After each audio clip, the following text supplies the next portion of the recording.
Tony Sorrentino is currently an assistant wide receivers coach with the Minnesota Vikings, but his roots are right here in the Garden State. When he's not focused on his players' performance on the field, he puts his heart and soul into spreading awareness about a little-known condition called Angelman Syndrome. Tony joins me now to talk about it. Tony, thanks so much for coming on this morning. Absolutely. Thank you for having me. Really appreciate it. Our pleasure. So just to start, can you talk a little about what Angelman Syndrome is and some of the symptoms? Yeah. So it's relatively new to me, relatively new to my family. My nephew, my younger sister Samantha's son Cameron, was diagnosed in September with Angelman's. It varies with every case. We noticed that something was a little off with him, and he struggled hearing. He's not walking. He's a little bit over one. So we did some research. He got a bunch of genetic testing. It came back as Angelman's, and basically, like I said, the cases vary, but we're hoping with medication technology, early assessment, that one day he will walk, he will be able to talk, he'll be able to communicate. He's a happy little boy. He's a big boy, but he's very happy. But it's something that we're learning each day. And I do think some people with this rare disease do end up walking, do end up, talking a little bit, being able to communicate.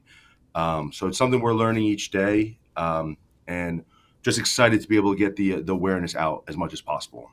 And Tony, why was it so important for you to get involved with this as much as you have? Well, from Jersey, I pride myself being Italian. I know everybody's into their family, but Italians especially into their family. I have two sisters, an older one and a younger one. We're a very close family. My parents were extremely close. And, just being away, I haven't lived in Jersey in a long time. Being away from my family, it's been hard, especially seeing what's going on with my younger sister and how it's affected all of us. I just want to be he's very happy. It could be way worse.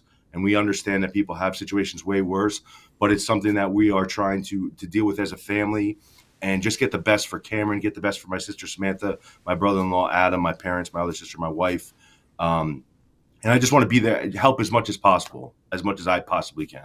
It's a fantastic attitude. Now, one of the ways you brought attention to this is through the My Cause, My Cleats initiative during a recent game. Can you talk a little about how that initiative works and the importance of the game that day? Yeah, I think it's a great cause the NFL does. Obviously, I'm not a player. I'm just one of the assistant coaches. But one of our centers, our rookie center on our team, came up to me. He's like, "Hey, we have the same My Cause, My Cleats," and I'm like, "No, no way." So long story short, his aunt has Angelman's. She was the 400th career case in the world. She's 56. And we connected, and I was like, my sister and her husband are actually coming out, and the kids are coming out for the game. This was last week when we played Atlanta. He's like, my mom's coming out. I said, is there any way that we can connect them to kind of talk? Michael Juergen's family, his parents were awesome. They connected with my sister on the sidelines pregame. They spent the whole day talking, watching the game, but then talking and exchanging numbers. And we got involved with the CEO, reached out to me. So I talked to her this weekend of Angelman's. So we just had an opportunity to connect that way.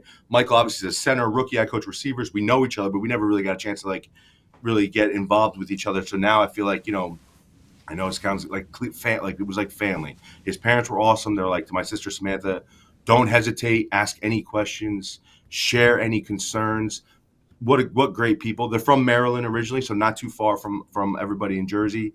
And I'm just learning each day the more and more awareness that we can give. Obviously, Colin Farrell came out not too long ago, so I think a little bit more awareness is happening. But I've never heard of it before this, so I'd be lying if I said, oh, this was My Cause, My Cleats. It was last year I did American Cancer Society, just because family members had cancer. But this one hit home, and it was a big success. Yeah, a lot of people haven't heard about it. And the article I read about your involvement with this has really taken a life of its own. A lot of people have shown serious interest in helping spread awareness about the condition. Why do you think people are so interested, and what was your reaction to the huge response?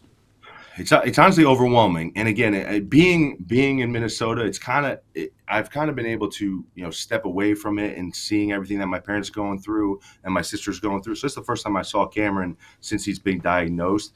I think it's because it hits young. He's a baby. He's 1 year old. So 1 year old. So I think people, it hits their heart a little differently. being in the National Football League, I never take it for granted, but obviously there's a big showcase and audience. So I think that helps. And I just think people generally want to help others. I know that we've gone through some things with family members or friends that have had some issues, and we're always there to help out as a family. So I think people, get a chance to reciprocate it to myself and my family, which is so important and means everything to us. But again, when it comes to kids, do anything we can. You have to. And what are some of the fundraising efforts you have planned in both Minnesota and New Jersey to continue spreading awareness for Angelman syndrome? So again, relatively new, but they do a walk each year. I believe it's in May in Minnesota, which I'm hoping, because rumor has it might be in March, and it could be negative degrees like it has been here. So hopefully the March and May we'll take advantage of that. I know there's one in New Jersey, there's one in Maryland.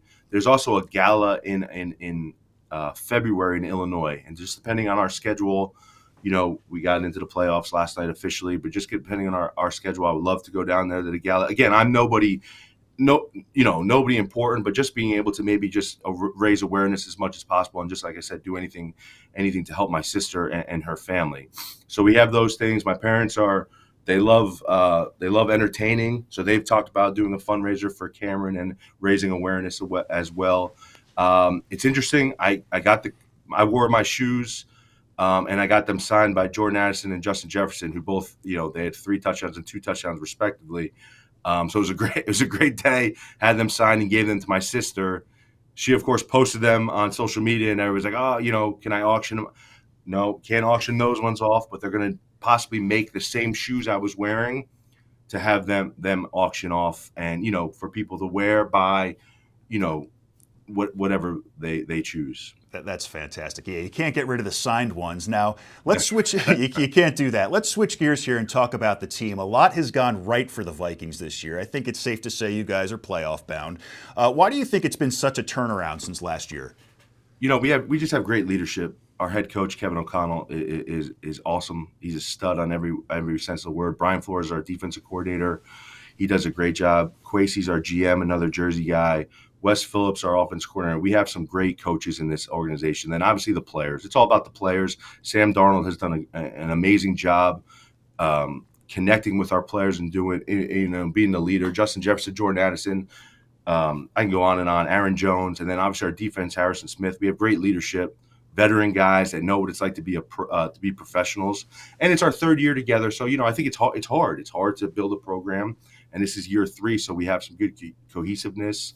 And like I said, leadership at the top and great players. It takes time. Now, one last thing. I hear your dad is getting inducted into the Hanover Park Hall of Fame in March. Can you talk about how much of an inspiration he's been to you over the years? Yeah, that's a great question. I mean, that also hits home. Again, family is everything for me. The only reason I'm a football coach is because my dad. I saw his relationship and how he was motivated and loved competing at Hanover Park from a young age.